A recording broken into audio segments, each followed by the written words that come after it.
اللہ تعالیٰ سورۃ صاد آیت 30 تا 33 میں فرماتے ہیں، وَوَهَبْنَا لِدَاوُودَ سُلَيْمَانَ نِعْمَ الْعَبْدُ إِنَّهُ أَوَّابٌ إِذْ عُرِضَ عَلَيْهِ بِالْعَشِيِّ الصَّافِنَاتُ الْجِيَادُ فقال إني أحببت حب الخير عن ذكر ربي حتى توارت بالحجاب ردوها علي فطفق مسحا بالسوق والأعناق۔ اور ہم نے داؤد کو سلیمان عطا فرمایا جو بڑا اچھا بندہ تھا اور بے حد رجوع کرنے والا تھا۔ جب ان کے سامنے شام کے وقت تیز رو خاصے کے گھوڑے پیش کیے گئے تو کہنے لگے، میں نے ان گھوڑوں پر اپنے پروردگار کی یاد کو ترجیح دی یہاں تک کہ آفتاب غروب ہو گیا۔ ان گھوڑوں کو دوبارہ میرے سامنے لاؤ۔ پھر تو ان کی پنڈلیوں اور گردنوں پر ہاتھ پھیرنے لگے۔ گھوڑے 20,000 سے زائد تھے۔ گھوڑوں کے معائنے میں ان کا روزمرہ کا ذکر رہ گیا۔ تب انہیں ذکر الہی کا خیال آیا جس پر انہیں سخت صدمہ ہوا اور کہنے لگے کہ میں گھوڑوں کی محبت میں اتنا گم ہو گیا کہ سورج غروب ہو گیا۔ تو ان گھوڑوں کو دوڑایا کہ وہ نظروں سے اوجھل ہو گئے۔ پھر انہیں دوبارہ طلب کیا اور پیار محبت سے ان کی پنڈلیوں اور گردنوں پر ہاتھ پھیرنا شروع کر دیا۔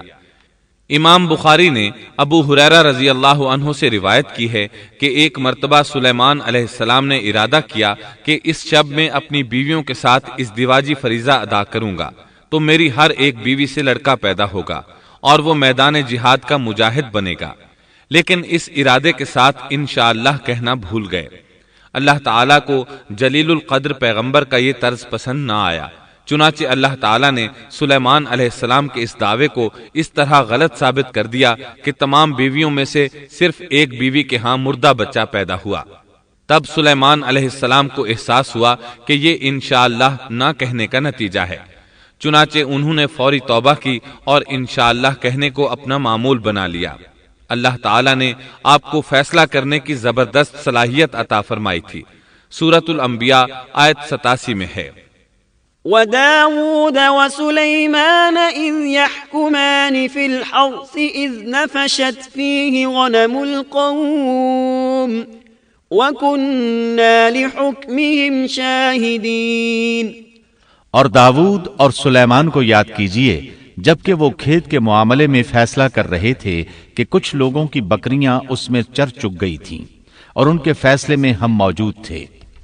ہوا یہ کہ دو آدمی ہمسائے تھے، ان میں جھگڑا ہو گیا۔ ان میں سے ایک کے پاس کھیت تھا، اس میں اس نے فصل بو رکھی تھی، دوسرے کے پاس کچھ بکریاں تھیں۔ بکریوں کا چرواہا رات کے وقت دیوار والے دروازے کو بند کر دیتا تھا تاکہ بکریاں نکل کر فصل کو نقصان نہ پہنچائیں۔ ایک دن وہ دروازہ بند کرنا بھول گیا، بکریاں کھیت میں آ کر چرنے لگیں، فصل خراب ہو گئی۔ دونوں داؤد علیہ السلام کے پاس آئے، اپنا مقدمہ پیش کیا۔ داؤد علیہ السلام قاضی بھی تھے۔ اس وقت سلیمان علیہ السلام کہیں گئے ہوئے تھے۔ داؤد علیہ السلام مقدمہ سن کر کہنے لگے، یہ بکریوں والے کی سستی کا نتیجہ ہے، اس کا حل یہی ہے کہ وہ تیری بکریاں اپنی تحویل میں لے لے۔ دونوں فریق باہر نکلے تو سلیمان علیہ السلام سے ملاقات ہوئی۔ انہوں نے تفصیل سن کر فرمایا، میرے ساتھ آؤ۔ وہ انہیں داؤد علیہ السلام کے پاس لے آئے اور بولے، اس مقدمے کا اس سے بہتر فیصلہ یہ ہے کہ یہ بکریاں زمین والے کو دے دیں اور زمین بکریوں والے کو۔ جب بکریوں والا زمین کو پہلی حالت میں اگا دے گا تو آپ دونوں کی چیزیں انہیں لوٹا دیں۔ اس دوران کھیتی کا مالک بکریوں کے دودھ سے فائدہ حاصل کرتا رہے گا۔ یہ فیصلہ زیادہ بہتر ہے۔ اس سے بکریوں والا اپنی بکریوں سے بالکل محروم نہ ہوا اور کھیتی والے کا نقصان پورا ہو گیا۔ یہ فیصلہ آپ کو اللہ تعالیٰ نے سمجھایا تھا۔ اللہ تعالیٰ سورۃ الانبیاء آیت 89 میں فرماتے ہیں، فَفَهَّمْنَاهَا سُلَيْمَانَ وَكُلًّا آتَيْنَا حُكْمًا وَعِلْمًا۔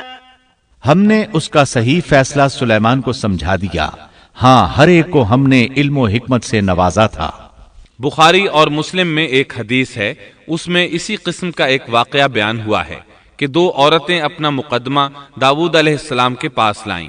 دونوں کو اللہ نے ایک ایک بچہ دے رکھا تھا۔ ایک بھیڑیے نے حملہ کر کے بڑی عمر والی کا بچہ چیر پھاڑ ڈالا۔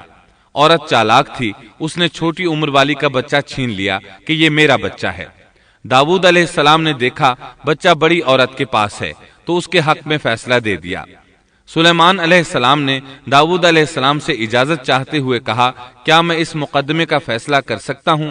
انہوں نے اجازت دے دی۔ سلیمان علیہ السلام نے عورت سے کہا، بچہ مجھے دے دو۔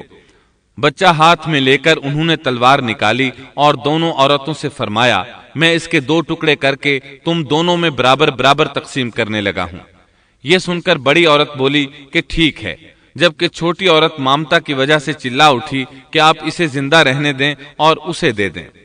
یہ سنتے ہی سلیمان علیہ السلام بول اٹھے، تو ہی اس کی ماں ہے، جس سے اپنے بچے کے ٹکڑے دیکھنا برداشت نہ ہو سکا، پھر بچہ اسے دے دیا۔ سلیمان علیہ السلام کا ایک تیسرا واقعہ قرآن میں یوں ہے، سورۃ النمل آیت 17 اور 18 میں ہے، وحشر لسليمان جنوده من الجن والإنس والطير فهم يوزعون حتى إذا أتوا على واد النمل قالت نملة يا أيها النمل ادخلوا مساكنكم لا يحطمنكم سليمان وجنوده وهم لا يشعرون۔ اور سلیمان کے سامنے ان کے تمام لشکر جنات، انسان اور پرندوں میں سے جمع کیے گئے، ہر قسم